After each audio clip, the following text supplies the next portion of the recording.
Hey y'all, it can get real easy for us to get brand new and forget where we came from, and our skincare journeys are no different.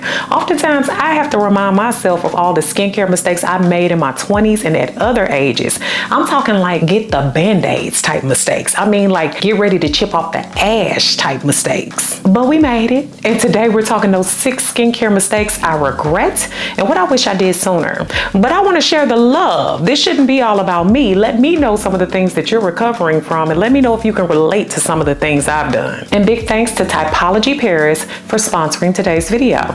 Let's get into it. I would forget about my body in major ways. Now, have you ever seen or been a person that generally takes pretty good care of themselves, has all right hygiene, but you look down and it looks like they've been punching bricks or kicking rocks? This is the part where you click like and comment. Skincare doesn't just begin and end with our faces. The rest of our bodies need attention as well. And we can say people know all of this, but stand outside for a little while. Watch a few sandals in them backs of them heels go by. It's literally rough out here, but I've been there too. I learned a lot of this in my late teens and early 20s. Don't get me wrong, my mama taught me right, but you go off to college and you just get lazy. I had a wonderful young lady named Trish who we became cool, and she told me I was too cute to be having them busted feet, you know, which I had my sandals on one day, and she literally was like, now why? And she started the self-care queen that y'all see today because she taught me about doing your own pedicures, and she gave me one and I was living. After that, I learned a lot about how to moisturize and take care of my body. Ever since then, I've tried to make sure that lesser seen areas of my body also receive care. As we age, our collagen and elastin production slow down, so our skin needs lotions and oils. I also choose body washes that aren't full of stripping ingredients so that I'm able to get more moisture into my skin. I know those sudsy washes feel amazing, but over time they're gonna leave you drier than some concrete. This also has to do with you getting your daily hydration and water in, as well as exercising to moisturize from the inside out. And all of this adds to a more smoother, hydrated appearance.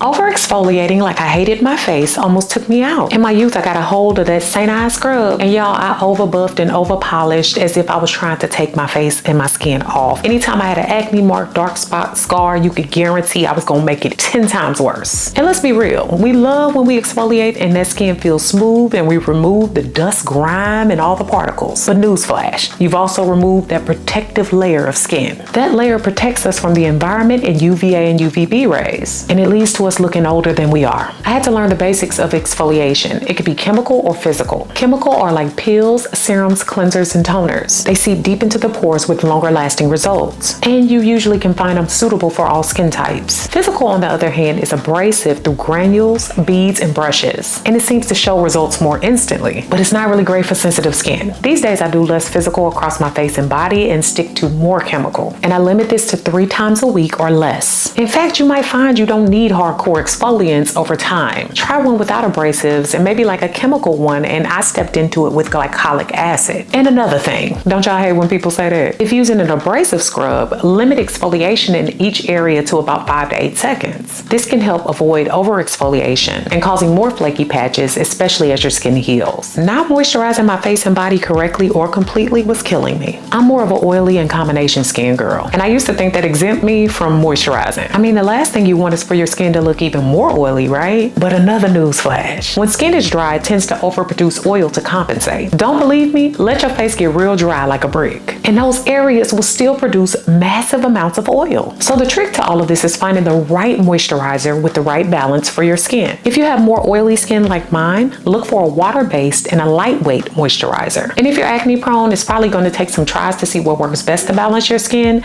but you definitely don't want to overweigh it with product either. Look at the ingredients and do your research. My body likes things with alpha hydroxy acids, hyaluronic acid, and ceramides. These soothe and calm my skin and boost hydration, and that's across my body. I've even found other means and other ways to moisturize that are more non-traditional, like through Typology Paris. I introduced them to you earlier this year and have been using their products for a while now because they're known for clean and effective skincare. Their philosophy is to not add anything to their products to make them stand out, but they use the most essential natural active ingredients. All of their products are vegan and cruelty-free, and they're created created in France. They're naturally sourced, healthy, effective, and environmentally friendly. And amazingly, with all that, they're fairly priced. What I love about them is their customizations, which they have down. I simply took their skincare quiz and entered my top concerns. For me, that's hyperpigmentation, blackheads, and fine lines. And look, y'all, it only takes 4 minutes. And they go so deep with their suggestions. It gives out 24 different typologies instead of only 4 types like other brands. So the prescription is really accurate and personalized. From this, there were suggested products for my day and my night. My favorite and the most helpful right now is the polyglutamic acid. Why? It helps to smooth and plump the appearance of fine lines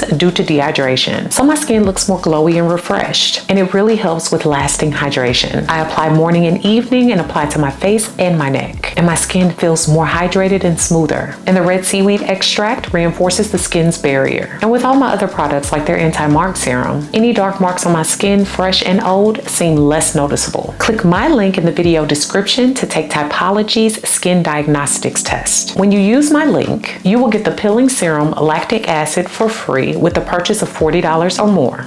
At one point, I was layering way too much skincare in one routine. I was guilty in the past of thinking the more steps, the more products, the best results are gonna come, right? No, I was absolutely causing my skin a lot of harm. I made the worst mistake of layering things like AHAs and BHAs, retinol, vitamin C, benzoyl peroxides, and other acids. My skin would become more sensitive, peel, produce marks, and it was just horrible. All of it was just too strong for my skin to handle. I learned that when trying a new treatment type product or an exfoliation type product for me, I definitely had to offer several days in between trying them or limit at least 1 to 2 to each washing routine. And I would just cut back if I noticed extreme sensitivity or super dry flaky skin in certain areas. And this is how I learned how to not overdo it with things like retinol, because I've been there before. And too much with other things had my skin ate all the way up. So watch it. I am so ashamed to admit this, but I would sleep with my makeup on or an incompletely washed face. Honestly, that's all I need to say, but I'm gonna go on. I know it can happen 1 or 2 times over a few years, but more than that, and I was just plain lazy for the most part. And what's worse is I will argue with myself about it. I will wake up to halfway washed off mascara, clogged pores, and the beginnings of breakouts. And that's because on my bedside, I was washing off with those little washcloths that only do half the job. They're only meant to get that top layer of makeup or dust or grime off before you actually wash your face. I learned that the wipes can also leave an irritating film and only get a bit of the makeup off. So over the years, I learned to use cloths first with my cellar water and get all the dust and residue off first. And I will forever and always do a double wash to ensure that all residue is removed. And honestly, when I know I'm gonna be lazy, I do either light makeup or no makeup at all. I'll be lazy with that. This way the cleanup can be simple and I don't have to worry about a late night argument with myself about cleaning my face. Win-win. And just because it's about to be hotter than jalapeno armpits outside, let's not forget about my sin of not using sunscreen correctly. Let me get something straight. Nothing is more damaging than the sun. Nothing. I don't care about your race or your skin tone. When I was young, my mother always ensured it was on. Somehow when I got older, I thought I was too good for SPF or something. But black can and will crack if you keep boiling it. I learned real quick that I could get sunburned. So mess around and find out. Just so you know, sun damage is known to cause dryness, dullness, loss of elasticity, sagging, leathery skin, large pores, sunspots, dark marks, and hyperpigmentation. None of that sounds delicious to me. I've made it a point over the years to find SPFs that work great with my skin and don't leave me looking ghostly, because I'm gonna need it for the rest of my life. I really do like Supergoop, a Black Girl Sunscreen, and Sunbone. I put it on under my makeup, to go for a walk, to start my day, and even have learned about reapplication rules according to the directions. I like to roll with at least a 30 SPF. And I don't forget my lips. That skin is actually thinner and more susceptible to damage. And actually wrinkling, sunspots, and cancer can happen to the lips, so they need a lot of love too.